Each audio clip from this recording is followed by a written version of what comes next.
હા, જરૂર.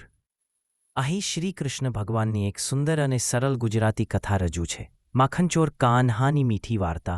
ગોકુલમાં નંદ બાબા અને યશોદા મૈયાના આંગણે એક નટખટ બાળક જન્મ્યો. કાન્હો, કૃષ્ણ ભગવાન. ગોકુલની દરેક ગોપીઓને ખબર હતી કે તેમના ઘરમાં રાખેલો માખણ જો ગાયબ થઈ જાય તો એ કોઈ બીજાનું નહીં પરંતુ માખણચોર કાન્હોનો જ કારસ્તાન હોય છે. કાન્હો પોતાના મિત્રો સાથે મળીને મટકામાંથી માખણ કાઢવા નવા ઉપાય શોધતો.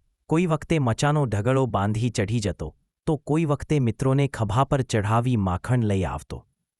કેટલાક દિવસો તો મટકો તોડી નાખીને ગાયોને પણ માખણ ખવડાવી દેતો.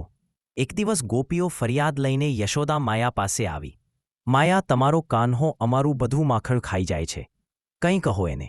યશોદાએ કાન્હાને પકડી લીધો, પણ કાન્હાના મીઠા સ્મિત અને મોટી નિર્દોષ આંખો જોઈને તોમનો ગુસ્સો ઓગળી ગયો. યશોદાએ કહ્યું, આ તો ગોકુલનું રાજદુલારું છે, એના વગર ગોકુલ સૂનું લાગે. ગોપીઓ પણ હસી પડ્યા. આખું ગોકુલ કાન્હાની મસ્તીથી જીવતું હતું. જો તમે ઈચ્છો તો હું કૃષ્ણ જન્મ, કલ્યાણ નાગની કથા, ગોવર્ધન પૂજા, સુદામા કૃષ્ણન